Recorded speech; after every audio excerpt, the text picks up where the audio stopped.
यही सांबादिक सम्मेलन रे उपस्थित अच्छा बिजु जनता दल वरिष्ठ नेता पूर्वतन मंत्री पूर्वतन विधायक सम्मान्य प्रदीप अमात महोदय उपस्थित अच्छा बरगढ़ जिल्लार टाणुआ नेता पूर्वतन विधायक देवेश आचार्य महोदय कंटामाल पूर्वतन विधायक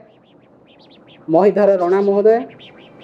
बरगढ़ जिला कार्यकारी सभापति बिजु जनता दल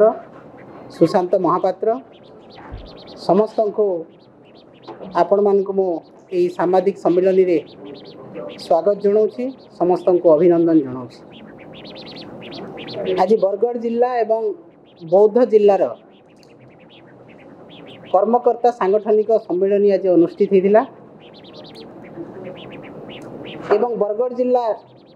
तरफ मु आपण मान को अवगत कराऊँ।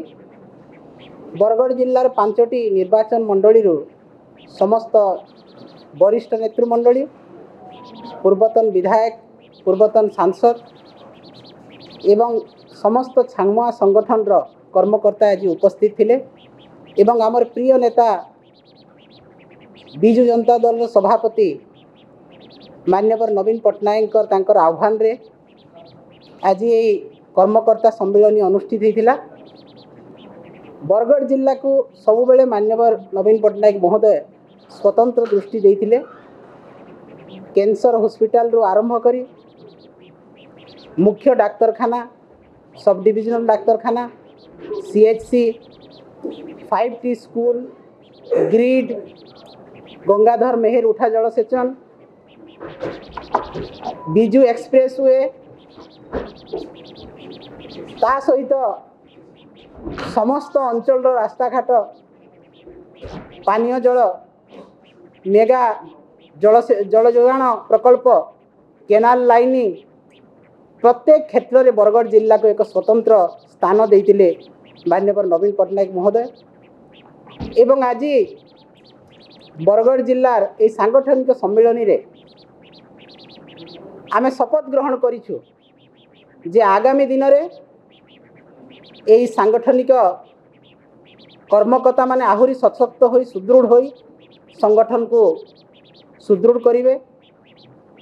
आम प्रिय नेता नवीन पट्टनायक नेतृत्व रे पुणी जिलार संगठन आहुरी सुदृढ़ करिया पे आमे काम करिवो। वर्तमान रो बीजेपी सरकार जहाँ दुर्नीति जहाँ मिछ सत भंडई लोकंकठू भोट नहीं तार विरुद्ध रे जनजागरण सृष्टि कराहबो। तार विरुद्ध रे प्रत्येक ब्लॉक स्तर रे आंदोलन कराहबो। प्रत्येक पंचायत स्तर रे आंदोलन कराहबो। सुभद्रा योजना हो 300 यूनिट बिजुली कथा हो 3100 टंका बिना कटनी छटनी रे क्विंटाल पीछ धान एमएसपी देवा कथा हो 1000 टंका 18 वर्ष रु 60 वर्ष महिला को देवा कथा हो 3000 टंका भत्ता देवा कथा हो जहाँ जहाँ निर्वाचन प्रतिश्रुति देइथिले ताहा आज मिछ प्रमाणित हेबाकु जाउछि एवं सेहिथि पई बिजु जनता दल बरगढ़ जिल्ला रे दुर्बार आंदोलन करिवो। प्रत्येक परिवार पाखकु जीवो आमे प्रत्येक गाँव रे प्रत्येक ब्लॉक रे जिला स्तर रे यही आंदोलन को आहुरी दुर्बार कराहबो। आंदोलन जेमिति प्रत्येक महिला पाखरे पहुँची पारिबो प्रत्येक परिवार पाखरे पहुँची पारिबो जहाँ सब मिछ प्रतारणा देई भेलिकी देखई लोकन को भंडई भोट नेले तार प्रतिवाद कराहबो एवं आंदोलन को आहुरी तीव्रतर कराहबो। आज आमे समस्ते शपथ ग्रहण कलु। बरगढ़ जिल्ला रे कौनसी विधायक मंत्री जीए लोकन को ठकी बुली बुली तांको बरगढ़ जिल्ला रे उचित जवाब दिया हबो तार मध्य शपथ ग्रहण आज हैला एवं आमे प्रतिज्ञा करी बरगढ़ जिल्लावासी जाउछु पुणी थरे आमर प्रिय नेता नवीन पट्टनायक को मुख्यमंत्री आसन रे बसैबो एवं बरगढ़ जिल्लार 5टी विधायक सहित एमपी सीट मध्य आमे जितिबो। या आमर आज प्रतिज्ञा नहीं कि आमे जाउछु जो आंदोलन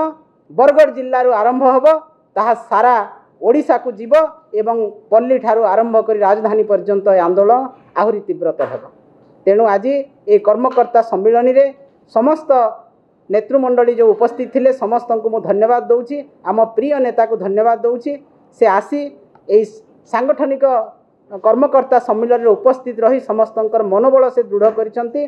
समस्त को से कथा देइसंती जे मु आपण मानक सहित रहिछि एवं आपण मानक सहित रही आपण मानकर समस्त असुविधा समस्त समस्या सहित मु जड़ित रही जेपरी आगुरी रहूली एवं बरगढ़ जिला मोर प्रिय जिला यही जिलार जहाँ असुविधा हेब मु कर्मकर्ता सहित रही आपण मानक सहित रही आहुरी लोकंक सेवा करी यह ही मान्यवर नवीन पट्टनायक महोदय आमको कहिसंती तेणु मु आमे जिला तरफ अशेष अशेष कृतज्ञता जनाऊँ से आम सहित रही आमको एते सुंदर वार्ता देले उपदेश देले एवं आम सहित रही आम असुविधा आमर सुविधा करने लोकंक सेवा करने से परामर्श देले तेणु मु